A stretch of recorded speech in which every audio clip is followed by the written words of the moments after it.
If you want to hold gold, I think you have to think like this. I'm just going to hold it. I'm not going to try to set it to try to beat a benchmark or anything like that. If you look back over 50 years of gold, the main thing to do was just hold it and try to look at it as a currency and just go with that and not try to get too hung up on the ups and downs of it, because it's going to go up and down. I could see gold in the decade go a lot higher, but you're going to have to wait on it. If you see inflation rear its head again and the dollar fall, okay, you get in a situation like that, you could probably see gold come alive. I think people are looking at it worldwide and saying, I don't trust these governments. I don't trust these fiat currencies of all these governments. So I think I'll just hold some gold right now. Gold prices have encountered a downward trend this month, with the gold charts reflecting a notable decline from the year's high of $2,100 to around the $2,240 level, facing substantial resistance at this point.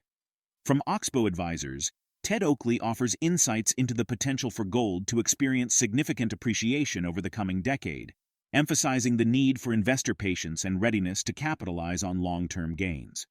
Recent Federal Reserve Chairman Jerome Powell's remarks signaled the central bank's stance on prioritizing continued strong economic growth while acknowledging the risk of inflationary pressures. Amidst discussions among Fed officials about the trajectory of interest rates, TedOakley suggests that a halt or reduction in interest rate hikes could exacerbate inflationary tendencies. Forecasts anticipate a slowdown in the headline Consumer Price Index for January from 3.4% in December to 3.0%, with future inflation reports crucial in determining the Fed's approach to adjusting its benchmark interest rate. TedOakley highlights the potential for a resurgence of inflation over the next 6 to 9 months, indicating that investors may turn to gold as a hedge against economic uncertainty during periods of inflation and a weakening dollar. Despite the market turmoil, commodities are expected to grow this year in 2024. Leading commodity analysts remain bullish and are confident that the markets will recover after Q2 this year. The dip is now a good time to accumulate and wait to create profits during the second half of 2024. Join us as we explore the insights shared by TedOakley. Stay updated by subscribing to our channel and activating notifications. Thank you. We own gold, and we have 3 strategies. And 2 strategies we own gold, the bullion, and then 1 strategy we own the miner. And we have a couple of miners in the other 2 as well. I think what's thrown people is that with gold at a new high, the miners haven't caught up with it. Doesn't mean they won't eventually. What we see in here, though, is if you do have a market correction, you'll know that gold and the miners will go with it. They do not hold up through a market sell-off in most cases. However, they usually come back very quickly. And I think if you want to hold gold, I think you have to think like this. I'm just going to hold it. I'm not going to try to set it to try to beat a benchmark or anything like that. If you look back over 50 years of gold, the main thing to do was just hold it and try to look at it as a currency and just go with that and not try to get too hung up on the ups and downs of it, because it's going to go up and down. I could see gold in the decade go a lot higher, but you're going to have to wait on it. If you have, right now, for example, I know a lot of the things that were in the recession, when in the inflation side have been coming down. You have to just face that. That's what's happening. But I think if people stop and think about this. If you have the lowest unemployment that you've had in a long, long time, and all of a sudden the Fed decides, hey, we're finished raising, we're probably going to start lowering rates.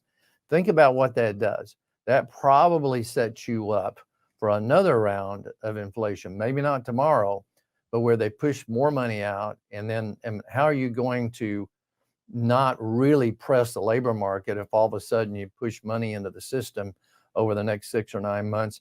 And for the idea that we'll stay at this low end of inflation when that happens, probably won't fit together.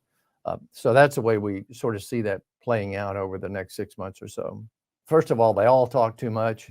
Powell talks too much. Every one of the other presidents talk too much. I mean, they're out on the circuit all the time. One of them saying something, they never used to do that. 30 years ago, that's not what happened. And now it is. And unfortunately, every time they say something, everybody's trying to interpret that and that sort of thing. Well, if you look at the economy, it will always be affected by interest rates. So they have a big impact. But the biggest part of it is everything's tied to financial now. I think a lot of things, but if typically, if you see inflation rear its head again and the dollar fall, okay, and you get in a situation like that, you could probably see gold come alive. I think people are looking at it worldwide and saying, you know, I don't trust these governments. I don't trust these fiat currencies of all these governments. So I think I'll just hold some gold right now. I think they're tired of, you know, being tied to the dollar, and it got exacerbated when President Biden decided he would hold the money on the Russians. And then everybody else looked up and said, well, if they would take those 300 billion, they'll certainly take my money too. And everybody, if you look at the BRICS, South American countries, there's probably 11, 12, 14 countries right now that if they had a choice, they would have a different singular currency, I think, and trade it that way. So they buy gold. I think that'll be part of it. Amidst the prevailing uncertainty surrounding the actions of central banks and recent fluctuations in interest rates, TedOakley emphasizes the importance of maintaining short investment maturities. This cautious approach reflects a strategy to navigate market volatility and mitigate potential risks. Economists Anna Wong, Stuart Paul, Eliza Winger, and Estelle Wu highlight the complexities facing the Federal Reserve in determining the appropriate timing for rate cuts. They emphasize the need for the Fed to balance existing inflationary pressures with the potential for future fluctuations in both inflation and labor market conditions. While forthcoming data will inform the decision-making process, definitive answers may remain elusive in the short term. TedOakley's focus on the expected direction of bond yields, particularly for the 2-year and 10-year bonds, underscores a desire to understand the near-term trajectory of interest rates. With U.S. 2-year Treasury yields potentially poised to return to higher trading ranges seen before the Federal Reserve's policy adjustments last year, opportunities emerge in markets responsive to changes in U.S. rate expectations. This includes assets like the ASX 200 and gold, which may experience volatility based on shifts in interest rate dynamics.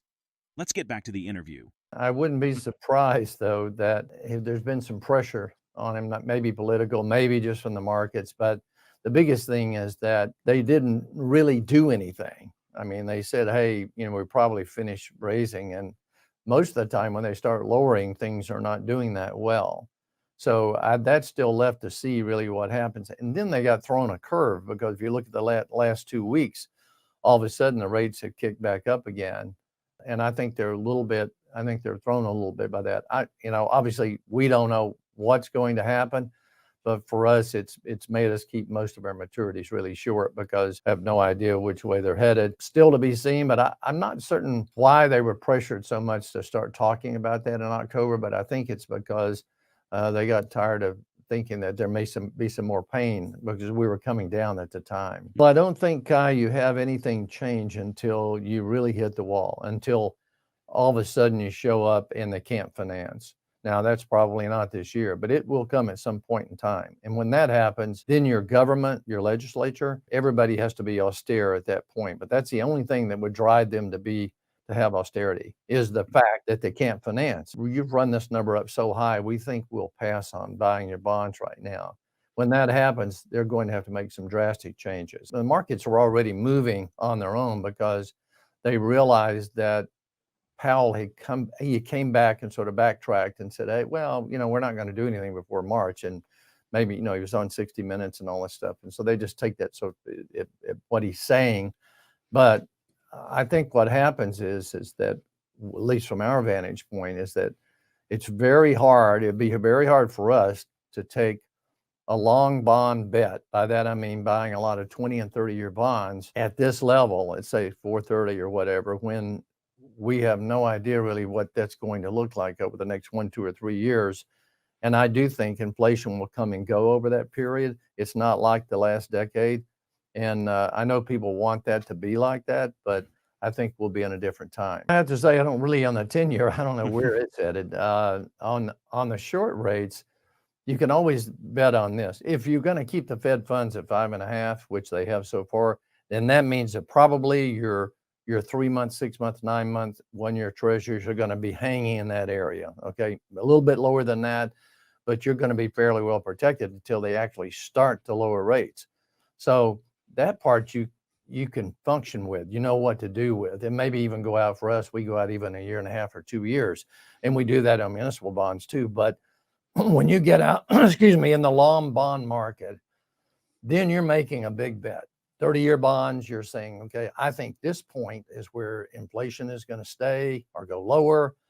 I think the country's going to do well. I think the credit quality of these states and municipalities is going to do well. So that's what happened. I'm the first person to tell you that we don't know. And so if you don't know, you have to be able to make sure that you know what you can know. And what you can know is what I can get over the next 18 or 24 months. I know I can get that. And if I'm wrong and rates go up a lot, all I have to do is wait a year or wait 18 months. I get my money back and I can readjust. You can't do that when you're out 25 or 30 years. I think individuals really don't understand that, but that's one of the problems. Naveen Mathur, the director of commodities at Anand Rathi, forecasted that gold prices will shine from Q2 of this year. Moving ahead, he estimated that gold prices have a chance of reaching fresh all-time highs and could hit $2,250 in 2024. However, on the downside, if the markets are hit with unexpected consequences, gold prices could hit a low of $1,925 to $1,860, as forecasted by COMEX. What are your thoughts on the broader implications for investors and the outlook for gold as a strategic asset in diversified investment portfolios? Share your thoughts in the comments section. If the video resonates with you, join our community by subscribing to our channel and enabling notifications with the bell icon. Thank you for being a part of our community.